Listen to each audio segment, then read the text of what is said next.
All right, ladies and gentlemen, welcome back to the channel.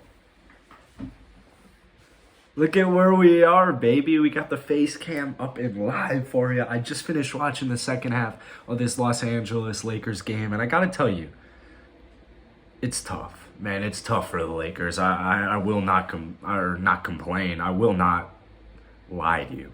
I don't know why I couldn't think of that word. But if you enjoy this video, hit that like button, hit that sub button. Do this every single day. I know you guys would enjoy the content. But let's talk about the Lakers, because the Lakers played the Blazers tonight, and this was a very important game for both teams. The winner holds the tiebreaker between them. We got, what, 5, 6, 7 max games left in the regular season. I mean, it ends on the 18th, so it ends in 11 days. This was a very big game, and the Lakers are gonna fall. And the Lakers might have to play in the play-in game, and that, if you're LeBron James, if you're anybody on the Lakers, this is so unideal. And if you guys know me, if you guys watch my videos, you'll know I'm not a Laker fan, but I never thought they should panic, and I still don't think that they need to panic. I mean, Anthony Davis went absolutely off tonight, like, especially late in the clutch. That's what he does. That's what he's been doing. And LeBron James has been out. I mean, it's obvious, but it's the same thing with the Nets without Harden. I mean, it's important that AD's out there right now, in my opinion, to just get more reps with everybody out there, especially with the addition of Drummond and McLemore. Just having AD out there is so huge for him. LeBron can come in here and change any game he wants. Any game he wants. He can drop 30 any game he wants. He can drop a triple-double any game he wants. When it comes to the playoffs, that's what he's going to be doing.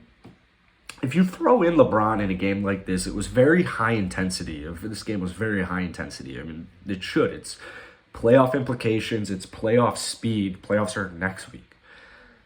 They lost by 5, and I'm not disappointed by the Lakers one bit. I still view the Lakers as a significantly better team than the Trailblazers. I know, with injuries and all that stuff, like, obviously. But just outside of that, when you're without your star player and you're still holding games competitive versus playoff teams, I mean, that's a positive. And then you factor in that the player you're without is probably the second best player of all time, undisputed, creeping towards first, as much as my, Chicago heart hates to say it. He's the best player at the moment. He's the best player of my generation by far.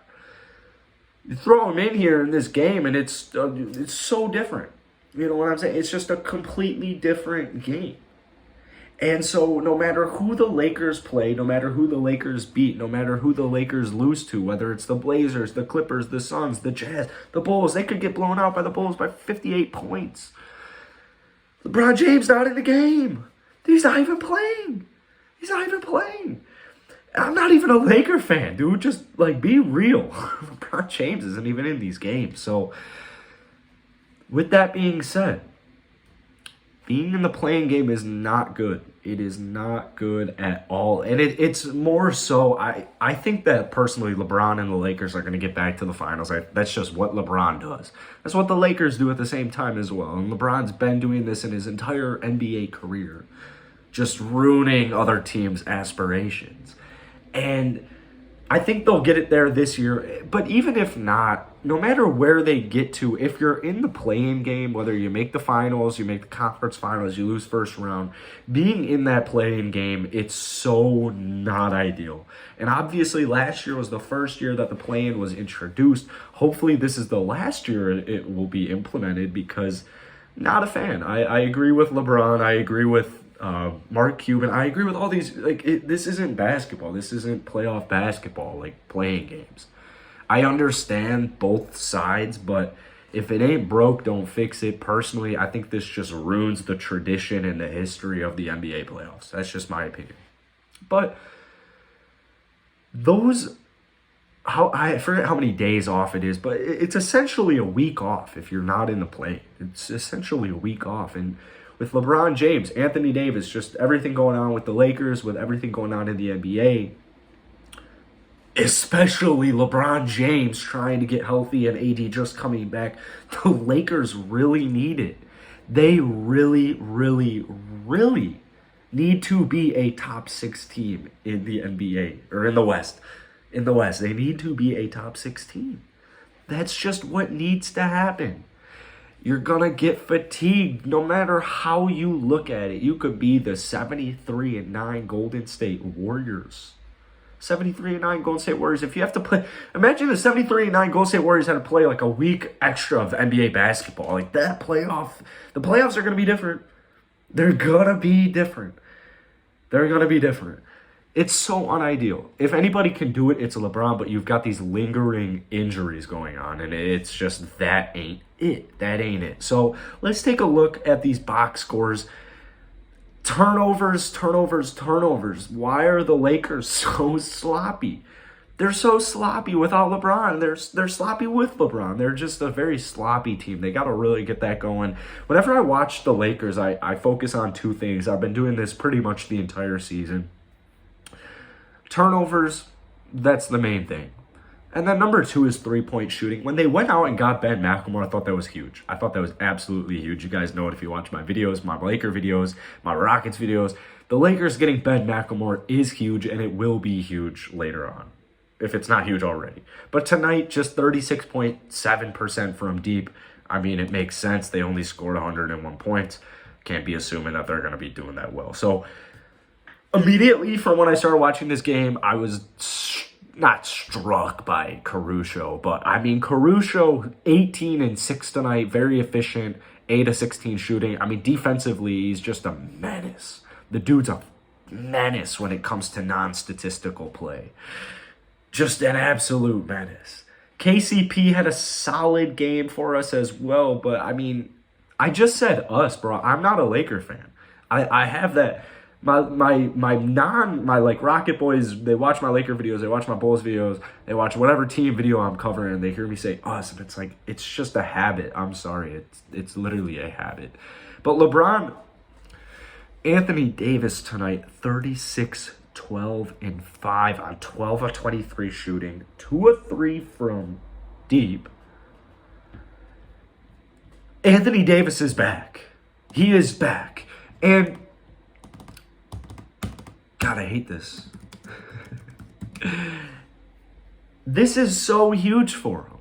I mean, just in the last 5 games, his not only just statistically, because statistically he's back, right? He's back. Tonight was just another showing of it. But I have to say, just the impact, like tonight, the last 2, there was like a 2 minute from like 3 to 1 minute, 3.5 minutes to 1.5 minutes in the fourth quarter. The Trailblazers were running away with it. The Lakers were playing sloppy. They weren't making shots. It was just looking bad. They go on a 10-0 run. It's like a 10-point game. Anthony Davis says, I've had enough of this. He goes out, 3 straight possessions, gets buckets, scores 7 straight points, has a huge defensive block on the other end against Nurkic, and then I mean, Kyle Kuzma he didn't brick the 3, but he missed the 3 to just cap off a horrible shooting night from Kyle Kuzma. And I'm not a Kyle Kuzma hater. I love Kyle Kuzma. He'll be back. He'll be just fine. But, tonight is the wrong night to go 1 of 10. Wrong night to go 1 of 10. So that's kind of how that game ended. But Anthony Davis, just outside of statistical categories, his presence has been known. It's really been known. So the second game tonight that I watched was the Rockets-Bucks. Now, the Rockets had a little bit of a comeback there. If you want to check out a full Rockets recap, just watch my videos tonight. I literally have a Rockets recap on Will Upton and Houston Rockets Daily, and they're different videos. So the link to my Houston Rockets Daily channel will be in the bio. The second game I want to talk about, because I caught a little glimpse of it, was the Phoenix Suns versus the New York Knicks. And both of these two teams are so exciting. They're so exciting. Like with Chris Paul, I have so many issues with the Suns because Chris Paul is their point guard. And when you have Chris Paul as your point guard, and this is coming from, I hate my Rockets fans know that year about Chris, like they were so good. They were 54-5 with Chris Paul, James Harden, and Clint Capella when healthy. It was an unbelievable statistic. Chris Paul is elite. He's a top 5 point guard in the NBA, and he's never won anything. And that's an unbelievable statistic. That is an unbelievable statistic. It's almost undisputed. Chris Paul is a top 5 point guard in the NBA all time. All time. Wrong era, just like John Stockton. Tonight they got the job done against New York. New York's, bro, they have cap. They've got young talent. New York Knicks are looking good, and Julius Randle needs help. That's really all I have to say about the New York Knicks, because they are on fire. They were on fire, I guess, until, last couple days, but they were absolutely on fire. What was it? 8 straight wins. This team in the playoffs is going to be so fun to watch, and they have my boy Derrick Rose, so I am rooting for them so much. But with the Phoenix Suns, you got Chris Paul as your point guard. I don't know if I have any Phoenix Suns viewers, but I'm so sorry that Chris Paul is your point guard, because you guys have a great team. Chris Paul is a great player, and I hope he proves me wrong, but just if he can stay healthy in the playoffs, I know that sounds crazy, but if Chris Paul can stay healthy in the playoffs, the Phoenix is not a joke, man. They're not a joke. They really are not. So that's going to be it for today. That's all the games I watched. I'm going to try to get these recaps going back definitely for the playoffs. I'm trying to get in the groove for the playoffs with the live streams, with the recaps, with just kind of everything in general. So hit that like button, hit that sub button. I'll see you guys tomorrow.